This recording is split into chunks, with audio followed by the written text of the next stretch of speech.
Queridos amigos, que alegria mais uma vez, o programa ABC do Espiritismo, pela nossa TV Mundo Maior. Que alegria poder ter a sua audiência. Agradeço as mensagens que tenho recebido por esse programa, pela qual fazemos com muito amor. O programa é apresentado por Sérgio Vilar e por André Luiz Querini Vilar. André, tudo bem com você? E qual o livro que nós vamos estudar hoje? Tudo bem, querido Sérgio. Cumprimento carinhosamente o telespectador da TV Mundo Maior, da TV A Caminho da Luz, que já tem nos acompanhado há alguns anos neste programa semanal. Hoje vamos estudar uma página de O Evangelho segundo o Espiritismo. Primeira parte, o maior mandamento, e segunda parte, a caridade segundo Paulo. O programa de hoje é um programa especial. O primeiro, maior mandamento, narrado por Mateus. Mas os fariseus, quando viram que Jesus tinha feito calar a boca, alça dos seus, se ajuntaram em conselho. E um deles, que era doutor da lei, tentando-o, perguntou-lhe: Mestre, qual é o maior mandamento da lei? Jesus lhe disse: Amarás o Senhor teu Deus de todo o coração e de toda a tua alma e de todo o teu entendimento. Este é o maior e primeiro mandamento. E o segundo, semelhante a este, é: amarás ao teu próximo como a ti mesmo. Esses dois mandamentos contêm toda a lei e os profetas. Está em Mateus capítulo 22, versículos 34 a 40. Então nós percebemos, nitidamente que esse doutor da lei, querendo tentar Jesus, lhe faz uma indagação. Vamos relembrar que naquela época tinha-se os 10 mandamentos de Moisés como os mandamentos básicos. E ele queria perceber se Jesus iria cair em contradição. Então Jesus volta a pergunta para ele: qual é o maior mandamento? Amarás a Deus de todo o seu coração, de toda a sua alma e de todo o seu entendimento. E amarás a teu próximo como a si mesmo. Eis o segundo e tão importante quanto o primeiro. Jesus resume os 10 mandamentos em apenas 2. Então nós vemos aqui, André, que Jesus tinha uma psicologia para lidar com as pessoas, conseguia captar a malícia do homem e conseguia traduzir em palavras fáceis para que as pessoas pudessem compreender o alcance dessa mensagem divina. E é interessante que Jesus, vendo a malícia, o preconceito, vendo a forma com que estavam perguntando, para que ele caísse em contradição e tivessem do que condenar, porque em verdade Jesus ele foi condenado sem ter cometido um crime. O que ele foi condenado não corresponde com a realidade. Ele não impôs ninguém contra César, contra Herodes, contra Pilatos, contra as autoridades romanas. Jesus, não há registro na história de que ele tivesse cometido qualquer crime perante a lei dos homens daquela época que merecesse a condenação. Muito pelo contrário. Primeiro que para Jesus ter sido preso foi uma tramóia, uma articulação de Judas, que não compreendeu nada da mensagem de Jesus também, porque ele tinha aquela ideia: se Jesus for o Todo-Poderoso, eu na condição de um poliglota e eu na condição de quem cuida do dinheiro do grupo, naturalmente eu vou ter uma posição de destaque. Judas, ele agiu como uma criança, não medindo as consequências de suas ações. E aí nós vemos o que repercutiu aquilo. Mas Jesus, ele em momento algum, ele desviou, ele censurou, ele levantou motins contra as multidões daquela época, conclamando ao conflito civil. Não. Mas a lei de Jesus, os mandamentos que Jesus trazia, do amor, da bondade, da caridade, era pensamentos difíceis, como é até hoje. E quando ele é perguntado qual o maior mandamento, ele, Jesus, vai recorrer no próprio Velho Testamento, quando nos fala: ame a teu Deus de todo o teu coração. Isso não é uma invenção de Jesus. Tem pessoas que dizem assim, Jesus ensinou, ame o próximo como a ti mesmo. Não, isso é uma frase já da época de Moisés. Jesus ampliou, ame o próximo como a ti mesmo, como eu vos tenho amado. Então Jesus amplia os conceitos e aqui Jesus responde conforme a lei da época. Muitos não entenderam, como até hoje vemos a dificuldade, mas o amor é a base de toda a sua doutrina e do Espiritismo também. O item 5, ele é um comentário de Allan Kardec em cima dessa passagem bíblica. Caridade e humildade, esta é a única via de salvação. Egoísmo e orgulho, esta é a via da perdição. Esse princípio é formulado em termos precisos nestas palavras: amarás a Deus de toda a tua alma e ao teu próximo como a ti mesmo. Esses dois pensamentos contêm toda a lei e os profetas.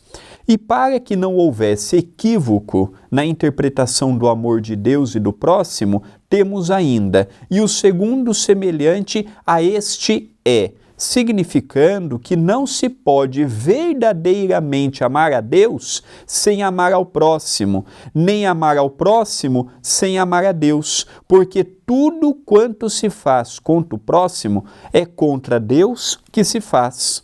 Não se podendo amar a Deus sem praticar a caridade para com o próximo, todos os deveres do homem se encontram resumidos nesta máxima: fora da caridade não há salvação.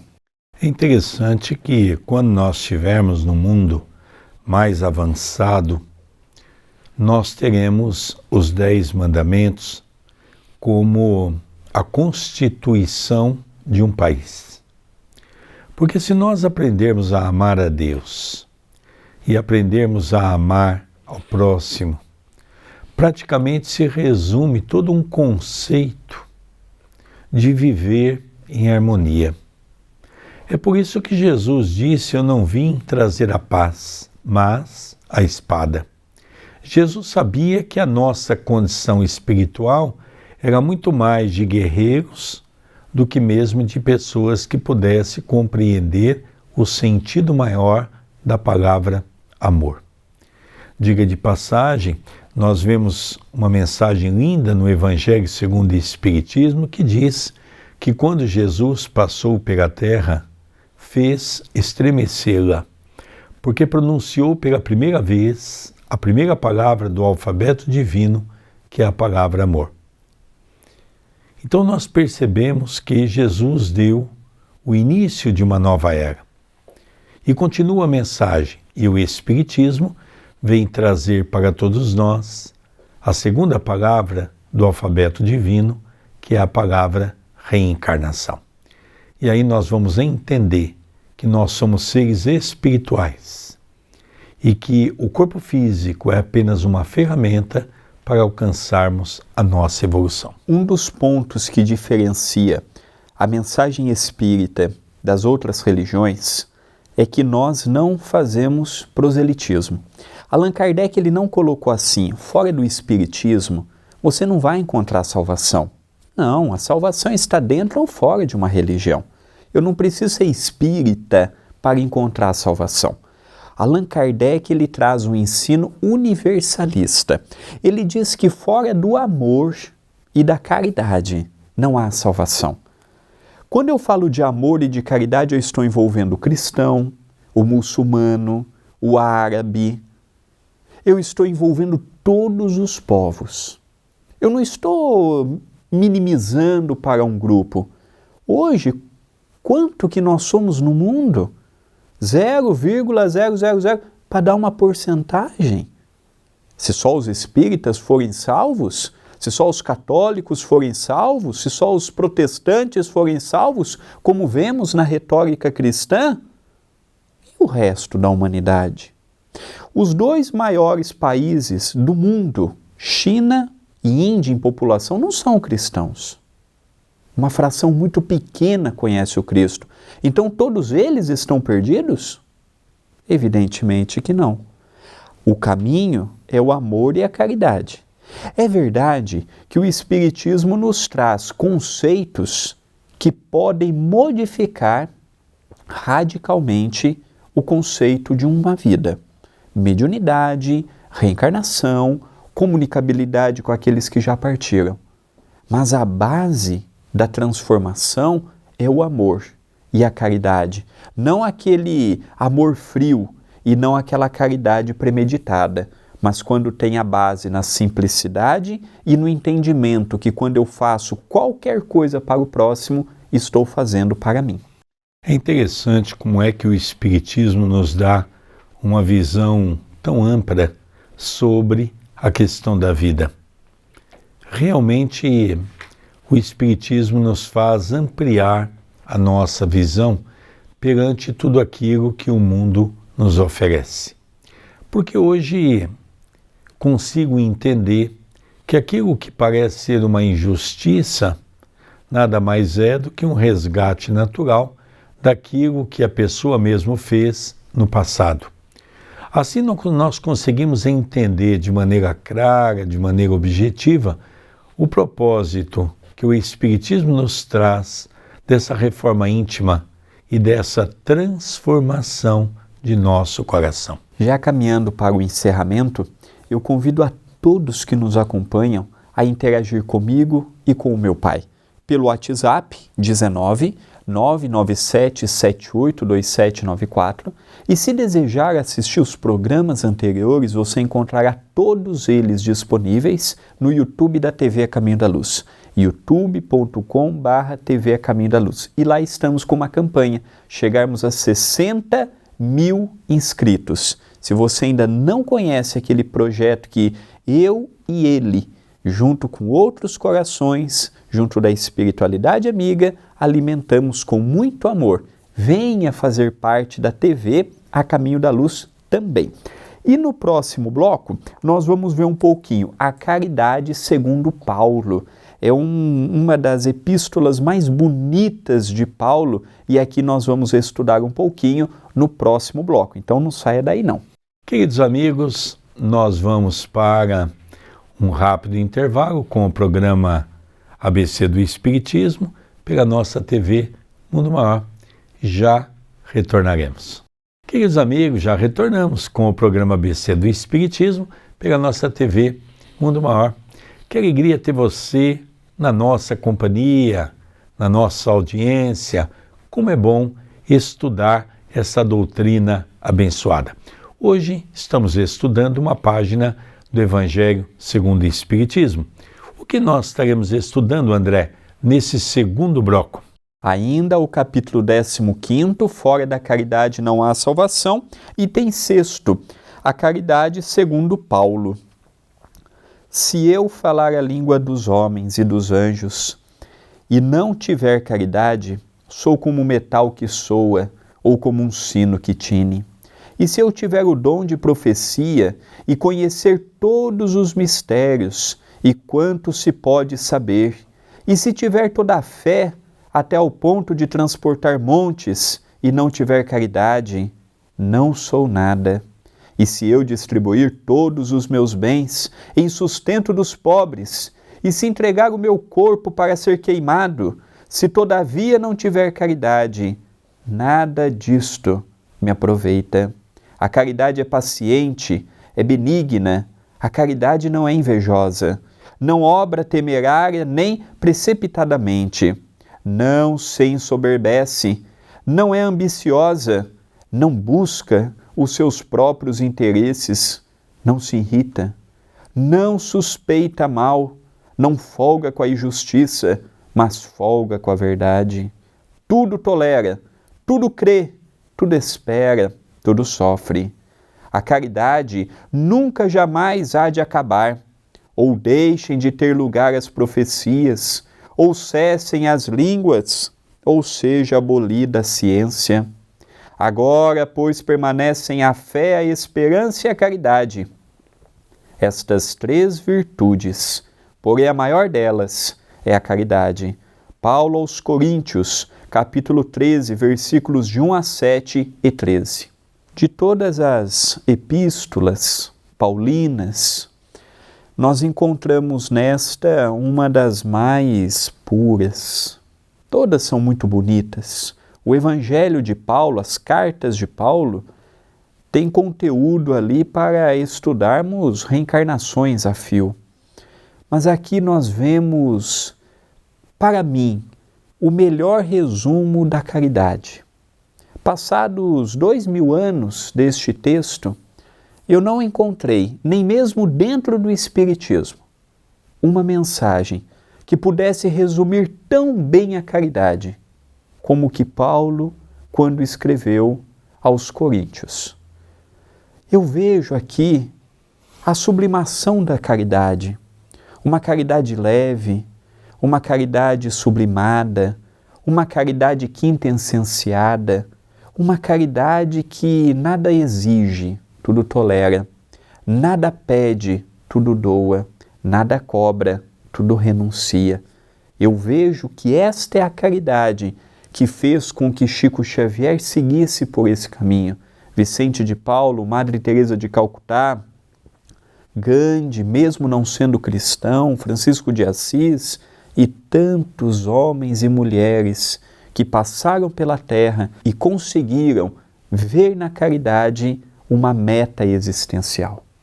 Para mim, essa mensagem é uma poesia dos deuses, porque se nós analisarmos que Paulo foi também um medianeiro e analisar o quanto ele estava inspirado pelo alto para fazer essa poesia que toca profundamente as raias do nosso coração.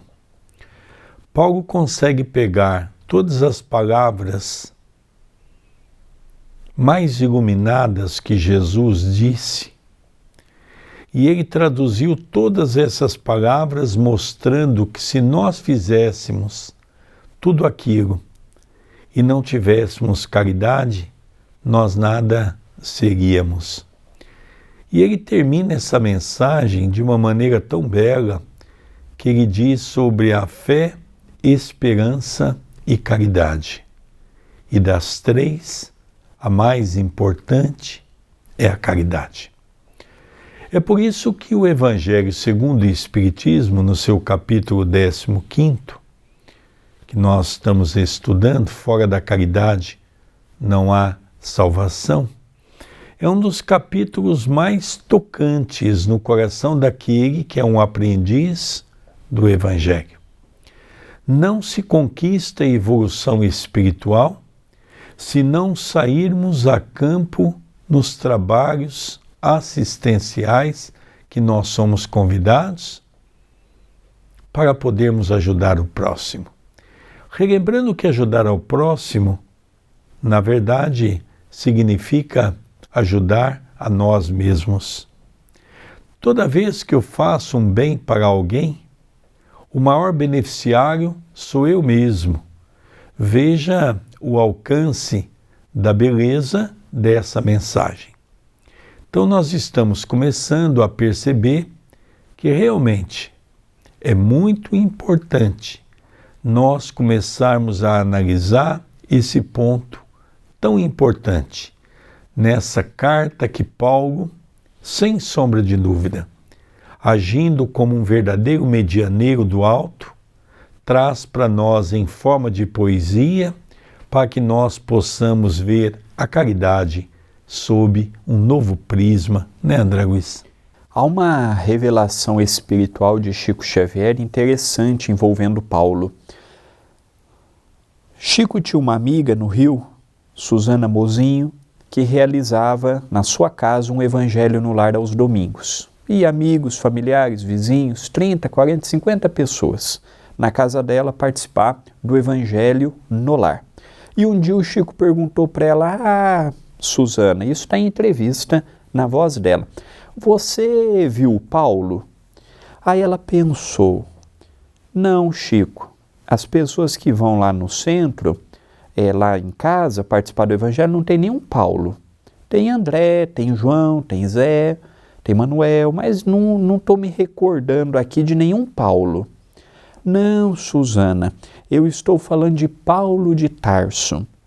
Ela falou assim, não, Chico, eu não tenho mérito para ter um Paulo em casa. Falou, não, você não entendeu.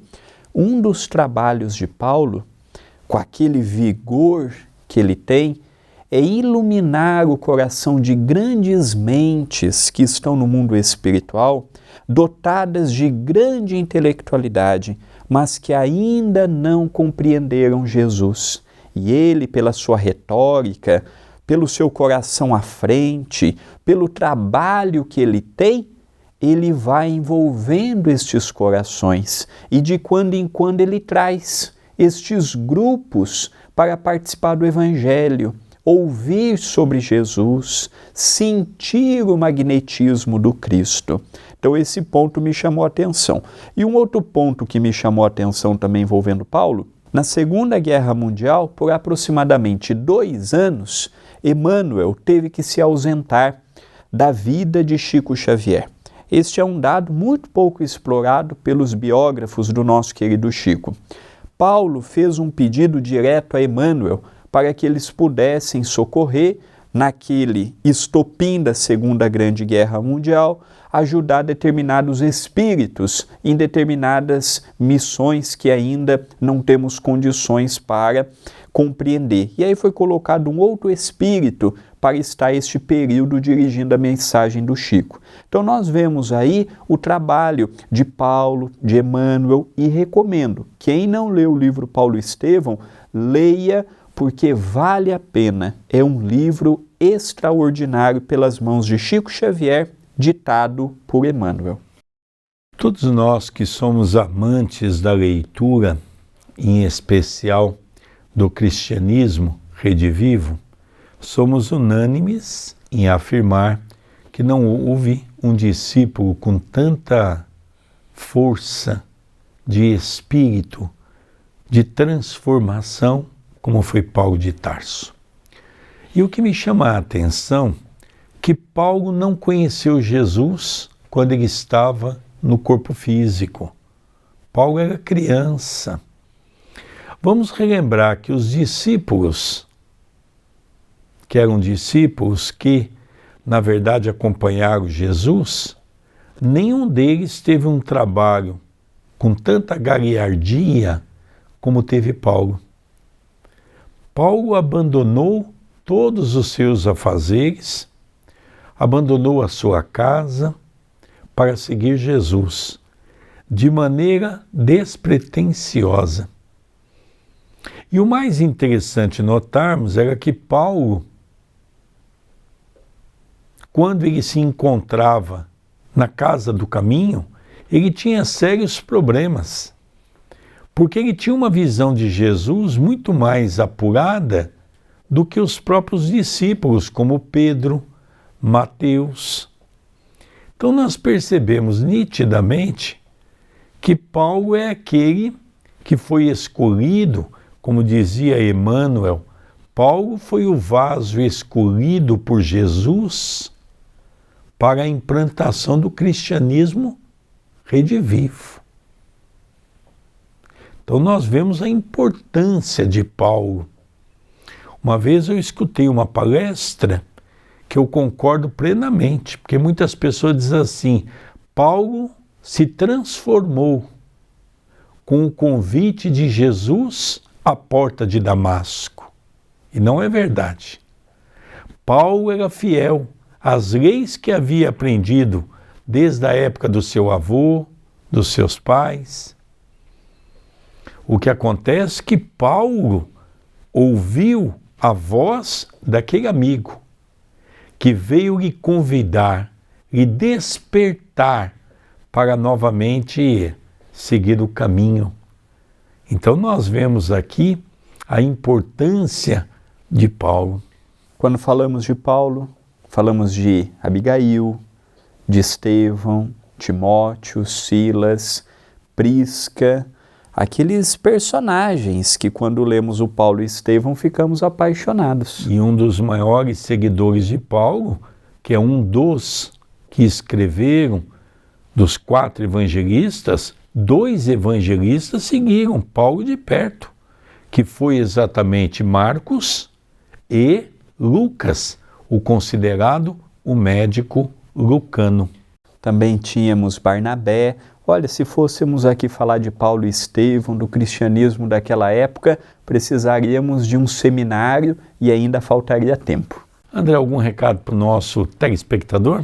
Tenho sim. Entre em contato pelo WhatsApp. O número do programa é 19 997 782794. Ali você pode mandar sua mensagem ou participar da lista de transmissão. Não é grupo, lista de transmissão pelo WhatsApp e é gratuito. Venha fazer parte do nosso WhatsApp. Queridos amigos, nós vamos encerrando o programa ABC do Espiritismo, apresentado por Sérgio Vilar e por André Luiz Chiarini Vilar. Pela nossa querida TV Mundo Maior.